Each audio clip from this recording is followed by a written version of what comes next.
요즘에 여러분 서울의 봄이란 영화가 참 화제죠. 혹시 보셨나요? 개봉 14일 만에 500만을 돌파하는 신기록을 세웠습니다. 예배 직전에 와서 보니까 570만 정도 되더라고요. 지금 현재까지. 그래서 이 영화는 1979년 12월 12일 전 신군부의 군사 반란 9시간을 다룬 그런 영화입니다. 이 영화가 좀 다소 무겁고 그런 주제인데 흥행할 수 있었던 것은 바로 20대, 30대의 입소문 때문이래요. 그러니까 12.12 때 무슨 일이 벌어졌는지 교과서에서 자세히 배우지 못했기 때문에 궁금하고요.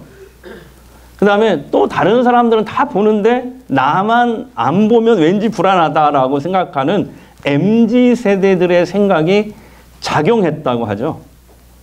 그래서 그런지 웬일인지 제 처가 이 영화 볼 때만큼은 코를 골지 않았고 안 자더라고요. 이상하게 언제부턴가 극장에 가면은 계속 코를 골아서 제가 창피해서 힘들었는데 웬일인지 이거 볼 때는 눈물도 흘리고 막 분노도 하고 막 그러더라고요. 관객들이 이 영화를 보고 공통적으로 느끼는 감정이 있어요. 바로 분노예요. 분노.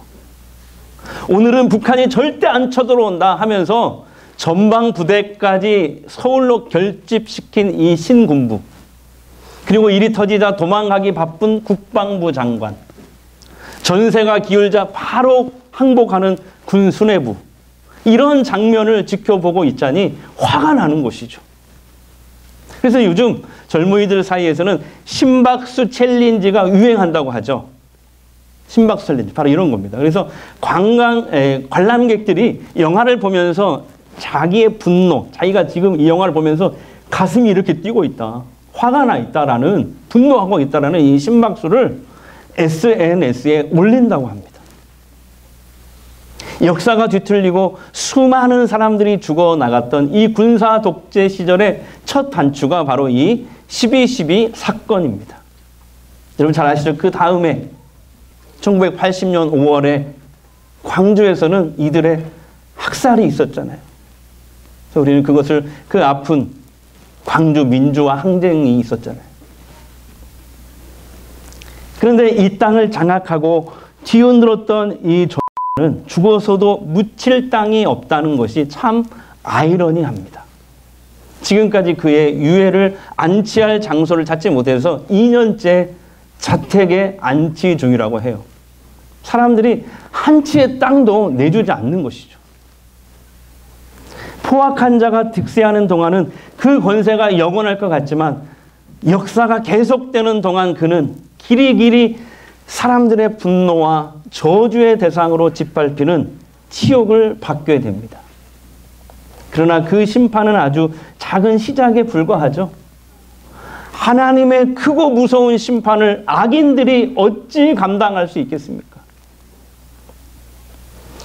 과거 12.12 이 신군부 내란 사건을 보면서 많은 이들이 지금 분노하고 애통해 하듯이 오늘 본문에도 이스라엘 자손들의 죄악을 바라보면서 크게 분노하고 애통해했던 한 사람이 나와요. 자, 지난주 살펴봤죠? 지난주 생각을 떠올리세요. 1차 귀환민들은 제2의 성전을 20년 만에 완공을 합니다. 네, 상상도인데요. 이렇게 아마 이런 형태였을 거예요. 제2의 성전. 제2의 성전 스룹바벨 성전이라고 하는데요. 스룹바벨이 주도해서 세웠다 그래서 스룹바벨 성전이라고 하죠. 솔로몬이 지었던 몇백 년 전에 솔로몬이 지었던 제1성전하고 비교를 해보세요. 규모는 제2의 성전은 규모는 작아요. 하지만 하나님은 크게 기뻐하셨습니다. 자, 오늘 본문은 그 후에 60년이 흐릅니다. 60년이 흐른 다음에 사건이 오늘 본문이에요. 자, 60년이 흐르는 동안에 1차 귀환민들은 다 죽고 이제 그 자식과 손자들, 새로운 세대가 생겨납니다. 성전 재건은 마쳤지만 이제 신앙 공동체 재건이란 과제가 남아 있습니다. 하나님은 이것을 위해서 한 사람을 준비시키는데 이 사람은 예루살렘에 있는 게 아니고 바벨론에 있었어요. 바로 에스라입니다. 에스라. 그래서 에스라는 율법학자이면서 동시에 제사장이었다라는 겁니다. 그는 바벨론 포로로 갔던 사람의 자녀로 태어난 거예요. 바벨론에서. 그리고 자랐어요. 근데 가문이 좋아요. 그냥 대제사장 가문이에요. 그냥 제사장 가문도 훌륭한데 대제사장 가문이에요. 거슬러 올라가면 이 사람은 아론의 첫 번째 대제사장이었던 아론의 16대 손입니다. 근데 그는 하나님의 도우심으로 이 페르시아 아닥사스다 왕에게 큰 신임을 받아요. 당시 고대 근동은 페르시아 제국이 지배하고 있었잖아요. 다섯 번째 왕 아닥사스다 왕에게 큰 신임을 받게 돼요. 하나님이 그렇게 만드신 거죠. 그래서 비록 유대인이지만은 왕의 자문 역할을 해요. 우리나라도 대통령을 자문하는 그런 관직이 있어요. 그런 역할을 합니다. 그러니까 평생 이 페르시아에서 살면은 이 사람은 안정되고 편안한 삶이 보장되는 것입니다. 하지만 에스라는 주께서 자기에게 맡기신 사명을 깨닫습니다. 그건 이스라엘 백성들에게 율법, 그러니까 하나님 말씀을 잘 가르쳐서 신앙 공동체를 바르게 세우는 일이라고 생각을 했어요. 하나님이 주신 이 비전을 자신의 소명으로 품고 그리고 고국 예루살렘으로 내가 돌아가야 되겠다라고 결심을 합니다. 자, 지난주에 봤던 도표인데요. 보이시나요? 저 밑에 제가 별표 치는데 지금 60년이 흘러서 저 밑에까지 온 거예요. 자, 에스라는 페르시아 왕의 만류를 뿌리칩니다. 페르시아 왕이 제발 가지 말라고 나랑 같이 있자고 하지만 그 만류를 뿌리치고 오히려 간청합니다. 저를 보내주십시오. 저는 제 민족을 위해서 해야 될 일이 있습니다. 그래서 결국 돌아가는 것을 허락을 받아요. 그래서 왕으로부터 이 아닥사스다 왕으로부터 많은 고난과 그 다음에 성전 기물들 그리고 금은 그리고 필요한 경비를 모두 받아서 돌아옵니다. 이때 에스라와 함께 돌아온 그 사람들은 2차 귀환민이라고 그래요. 2차 귀환민. 이 사람들이 약 9,000명 정도 됩니다. 에스라는 페르시아 왕이 붙여주겠다던 호위병도 거절해요.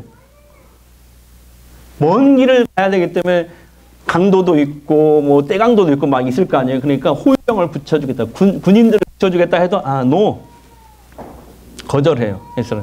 그냥 그리고 어떻게 하냐면 금식기도 하고 백성들하고 함께 금식기도 하고 바벨론을 출발합니다. 그러니까 하나님만 의지하겠다는 거죠. 자, 이 지도를 보세요. 그때 자, 저기 바벨론에서 예루살렘까지가 약 1,500km나 됩니다. 저 위험한 그때 뭐 비행기가 있었겠어요? 자동차가 있겠어요? 뭐가 있었겠어요? 아무것도 없어요. 그냥 걸어서 오는 거예요. 저 1,500km나 되는 저 위험한 귀국길을 4개월 동안 아무 사고 없이 예루살렘에 도착하게 됩니다. 그런데 오늘 본문을 보면은 에스라가 예루살렘에 도착해서 며칠 후에 이스라엘 방백들이 찾아와요. 방백들이 누구냐면 행정구역 책임자들이에요. 관리들이죠. 근데 이제 페르시아에서 높은 분이 왔다라고 하니까 에스라가 그런 권한을 가지고 왔잖아요. 보고를 합니다. 근데 충격적인 소식을 듣는 거예요. 이스라엘 자손들이 지금 이방 족속의 딸들과 아내와 며느리로 삼고 딸들을 아내와 며느리로 삼고 우상 숭배에 빠져 있다라는 이 소식을 듣습니다. 하나님의 율법은 이방 우상 숭배자들과 결혼하는 것을 엄격히 금지했잖아요. 한번 볼까요? 자, 모세에게 그 옛날 몇백 년 전에 주셨던 하나님의 말씀입니다. 율법이죠. 자, 또 그들과 혼인하지도 말지니 내 딸을 그들의 아내에게 주지 말 것이요 그들의 딸도 내 며느리로 삼지 말 것은 그가 내 아들을 유혹하여 그가 여호와를 떠나고 다른 신들을 섬기게 함으로 여호와께서 너희에게 진노하사 갑자기 너희를 멸하실 것임이니라. 그러니까 이방 사람들과 결혼하는 거 쉽게 말하면 국제 결혼이잖아요. 문제가 되지, 사실 국제 결혼 문제가 되지 않아요. 구약에 보면은 이방인 여자들이 많이 족보에 들어와 있잖아요. 그러니까 국제 결혼이 문제가 아니라 그 국제 결혼을 통해서 하나님의 백성들이 하나님을 떠나서 우상 숭배하는 것이 문제인 거예요. 그러니까 우리나라 말에도 그런 거 있잖아요. 아내가 예쁘면 처갓집 말뚝에다가도 뭘 한다? 절을 한다고 하잖아요. 저만 빼고. 저는 아내가 이쁘지만 절을 하지 않습니다. 하나님께만 경배드립니다.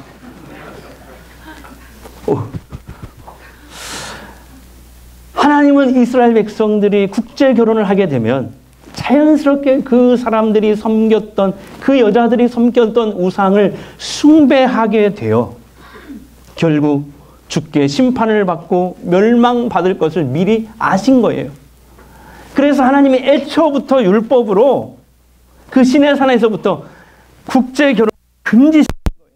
왜 그러냐면은 그때 당시에는 이스라엘이 이제 제사장 나라의 사명을 감당하기 위해서는 굳건한 신앙 공동체로 서야 했기 때문에 그래요. 하지만 이스라엘 자손들은 선조들이 지었던 죄를 반복하고 말았습니다. 과거 이스라엘 선조들이 바빌론에게 망하고 포로로 70년을 끌려간 이유가 바로 이 죄 때문이잖아요. 근데 그 후손들이, 그 자손들이 지금 그 죄를 반복하고 있으니 에스라는 분노와 슬픔에 휩싸입니다. 그래서 성전에 와서 자기 머리털과 수염을 뜯어냅니다. 이것은 극심한 분노를 나타내는 거예요. 그 다음에 속옷과 겉옷을 찢습니다. 이건 하나님 앞에 큰 슬픔을 표시하는 거예요. 그렇게 에스라는 그때 당시는 아침과 저녁에 2번 상번제라고 해서 제사를 드렸잖아요. 하나님께. 저녁 제사 때까지 넉나간 사람처럼 앉아 있었어요. 에스라가. 너무 기가 막혀가지고. 그러나 그는 다시 일어납니다. 그리고 하나님 앞에 다시 무릎을 꿇고 두 팔을 하늘로 들어요. 그리고 회개의 기도를 하기 시작합니다. 한편 에스라의 그 소문을 듣고 그래도 하나님 말씀을 두려워했던 사람들이 성전으로 하나둘씩 모여들기 시작합니다.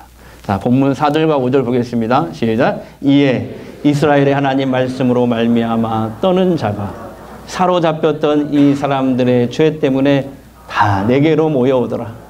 내가 저녁 제사 드릴 때까지 기가 막혀 앉았더니 저녁 제사를 드릴 때 내가 근심 중에 일어나서 속옷과 겉옷을 찢은 채 무릎을 꿇고 나의 하나님 여호와를 향하여 손을 들고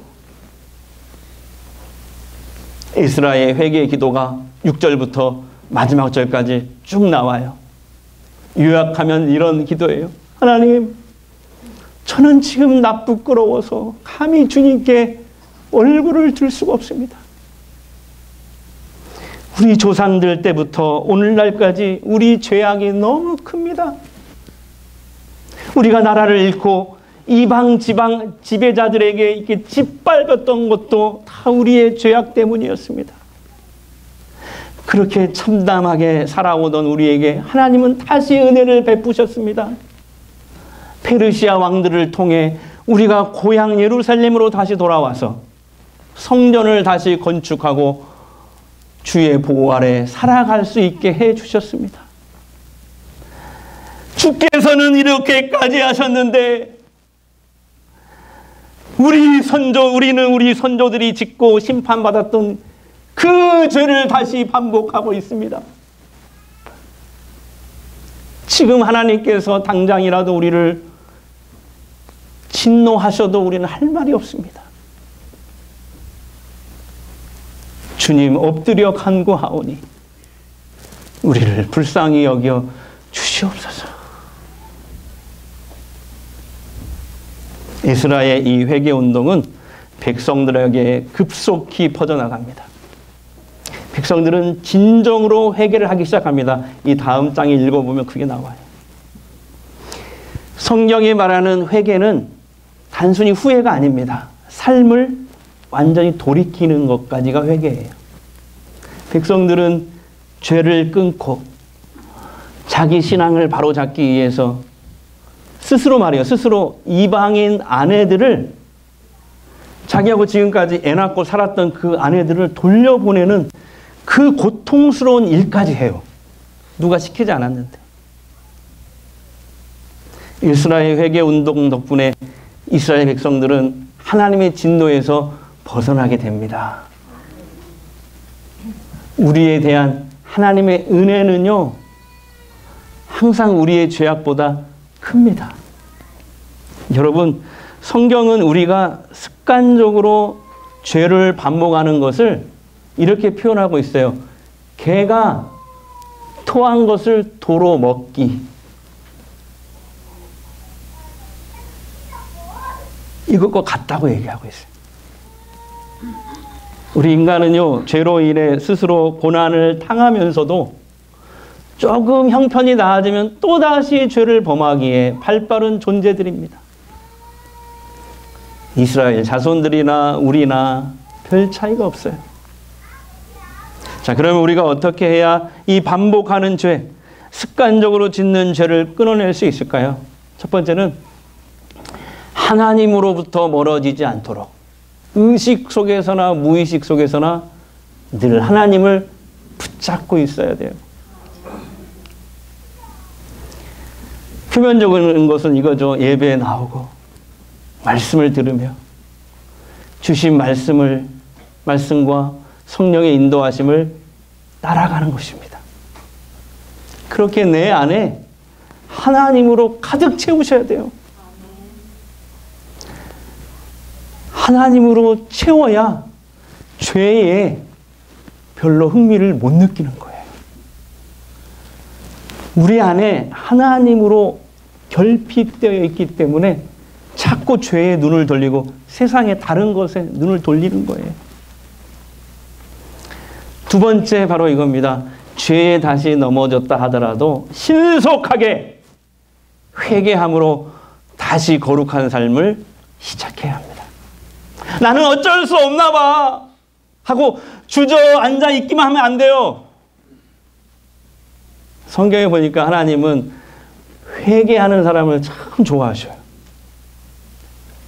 회개하는 사람. 애통하는 자는 복이 있나니 저희가 위로를 받을 것이며 그랬잖아요. 애통, 그 회개거든요. 회개.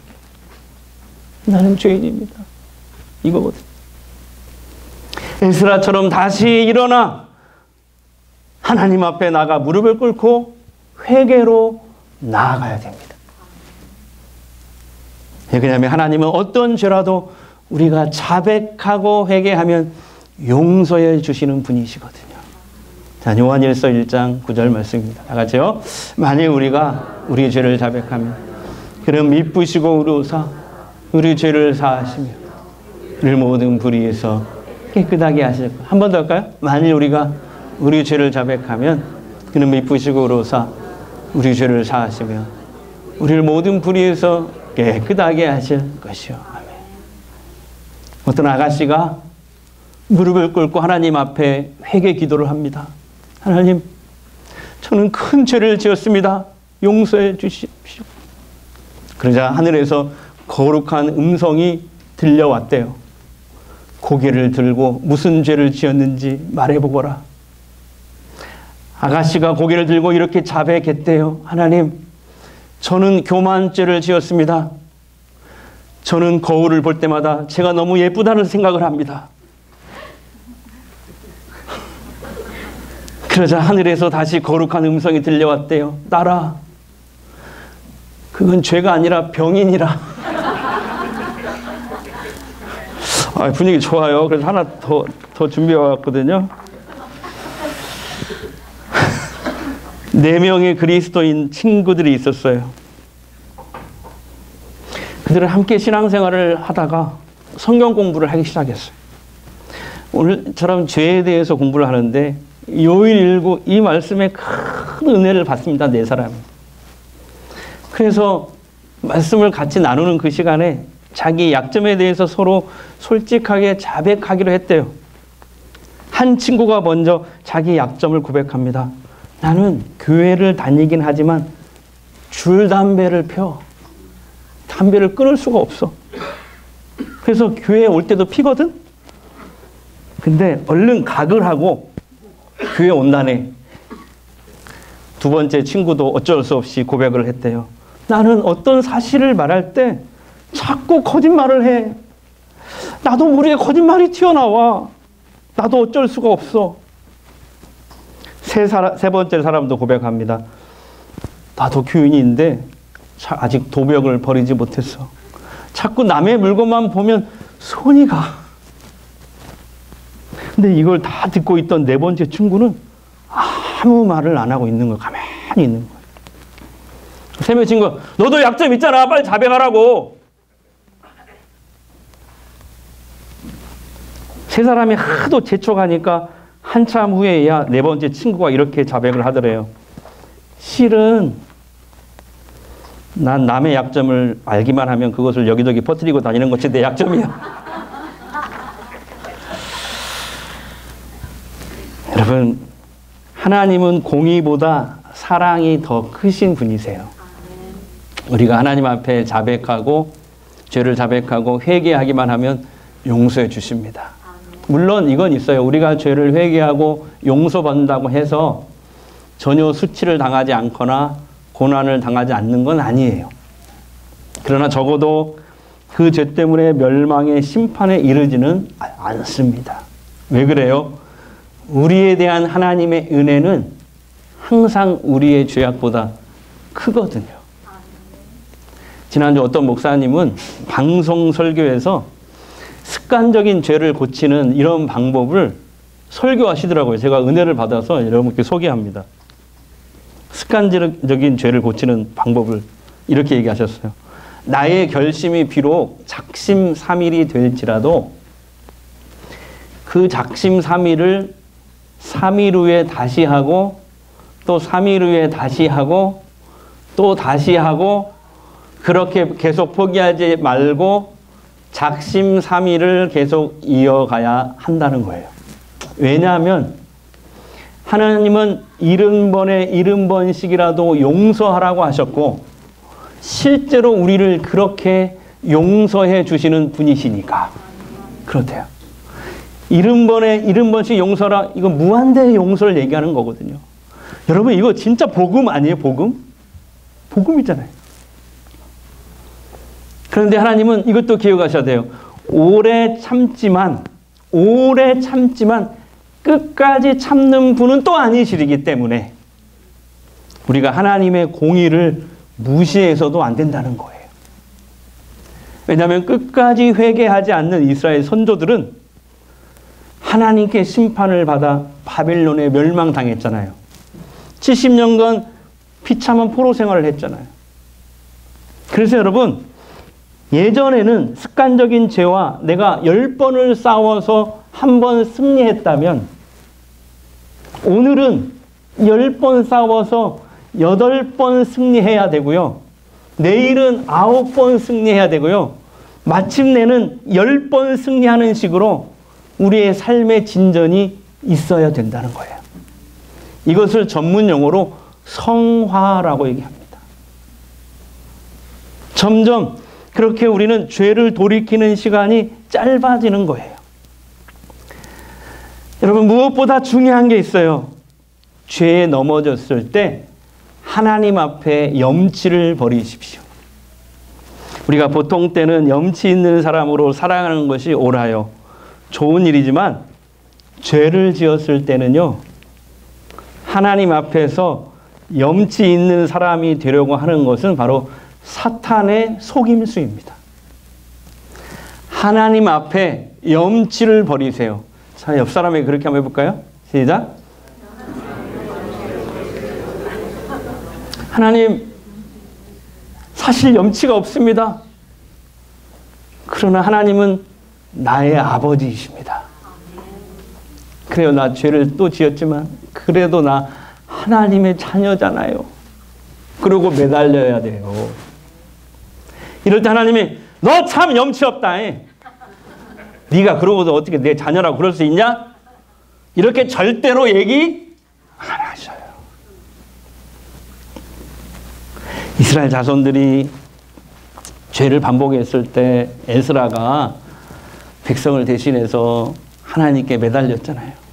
하나님, 선조들이 망하는 것을 보았으면서도 우리가 또 그 죄를 지었습니다.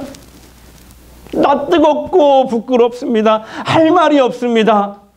그러나 하나님, 우리를 불쌍히 여겨주세요. 용서해 주세요. 살려주세요. 이렇게 회개 운동을 벌이니까 하나님은 진노 대신 또 긍휼을 베푸시잖아요. 왜 그래요? 우리에 대한 하나님의 은혜는 항상 우리의 죄악보다 크기 때문에 그렇습니다. 여러분, 죄 지으면 분명히 심판이 있어요. 성경의 죄의 삭은 사망이다 그러셨잖아요. 근데 하나님이 나 같은 죄인 왜 자꾸 심판을 미루시는 까닭이 뭔지 아세요? 돌아오라고. 이렇게 염치도 없이 하나님 앞에 용서해 달라고 매달리는 사람이 하나라도 더 생기기 위해서 우리 하나님은 기다리고 인내하고 계시는 것 뿐이에요. 한 사람이라도 더 구원하시기 위해서 기다리시는 그 하나님 앞에 나 염치 없으니까 용서해 달라는 소리 못 하겠어요. 하나님께 더 이상 못 나가겠어요. 그것은 사탄에게 무릎 꿇는 것입니다. 사탄에게 무릎 꿇리지 마시고 염치 없이 하나님 앞에 다시 나아가 회개로 매달릴 줄 아는 우리 전주 성광교회 모든 성도들 되시기를 주의 이름으로 축원합니다. 만왕의 왕 내 주께서 왜 고쳐당했나 이 벌레 같은 날 위해 그 보혈 흘려 십자가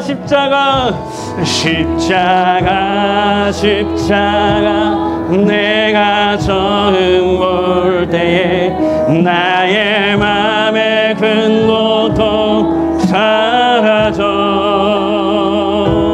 오늘 믿고서 내 눈 밝았네 참 내 기쁨요 십자가 한 번 더 고백합니다. 아멘. 십자가 내가 처음 볼 때에 나의 맘에 큰 고통 사라져 오늘 믿고서 내 눈 밝았네 참 내 기쁨 영원하도다. 우리 시간에 잠시 한번 기도하기를 원합니다. 하나님, 사탄은 우는 사자처럼 삼킬 자를 두루 찾으며 찾고 있습니다. 어떻게 하든지 우리를 죄짓게 만들어서 하나님을 멀리하고 하나님과 떨어져 살게 하려고 얼마나 애쓰는지 모릅니다. 우리가 범죄하지 않게 하여 주시옵소서.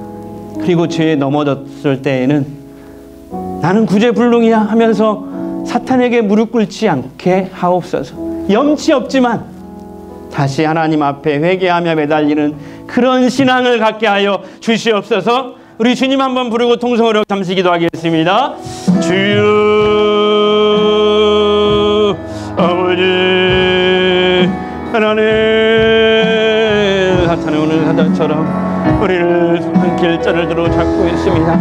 어떻게 하든지 우리로 죄짓게 만들어서 하나님을 멀리 떨어져 살게 하려고 얼마나 애쓰는지 모릅니다. 우리가 범죄하지 않게 하옵소서. 내 안에 하나님으로 가득 채워서 죄에 넘어지지 않게 하옵소서. 죄에 넘어졌다 할지라도 나는 그죄 불능하면서 사탄에게 무릎 꿇지 않게 하옵소서. 염치 없지만 다시 하나님 앞에 회개하며 매달리는 그런 신앙을 갖게 하여 주시옵소서. 하나님, 우리의 죄악 때문에 우리가 고난받고 징계받고 심판받는 줄 압니다. 그러나 하나님, 우리는 여전히 그래도 하나님의 자녀들이지 않습니까? 하고 매달리는 그런 신앙을 갖게 하옵소서. 죄 지었을 때 그것 때문에 하나님으로부터 영영 떨어지지 않게 하시고, 염치 없지만 하나님 나의 아버지시다, 나는 그분의 자녀이다 하면서 다시 일어나 하나님 앞에 나와 무릎 꿇고 매달리는, 그래서 구원 얻는 우리 전주 성광교회 성도들 다 되게 하옵소서. 이제 치유의 기도를 하겠습니다. 먼저 내일 수술을 받는 한 성도님을 위해서 제가 잠시 기도하겠습니다. 선한 목자 되신 하나님 아버지, 우리를 항상 가장 좋은 길로 인도하시고 돌봐주시는 하나님의 깊은 사랑과 그 은혜에 감사드립니다. 우리는 내일 오전에 무릎 관절 수술 받으시는 분을 위해 이 시간 기도합니다. 하나님, 그분의 심각한 관절의 염증과 통증을 치료해 주시옵소서. 하나님 아버지, 그를 긍휼히 여기셔서 관절이 아픈 그 고통에서 자유롭게 해 주시옵소서. 그를 괴롭히는 모든 관절의 통증은 떠나가게 하옵소서. 의료진의 손길을 붙잡아 주시옵소서. 하나님, 그분이 수술 후 그분의 영혼과 몸이 사슴처럼 기뻐 뛸 수 있는 기쁨과 건강을 허락해 주시옵소서. 이후에 주의 일을 더 잘 감당케 하실 줄 믿습니다. 이제 나의 아픈 곳 손을 대십시오.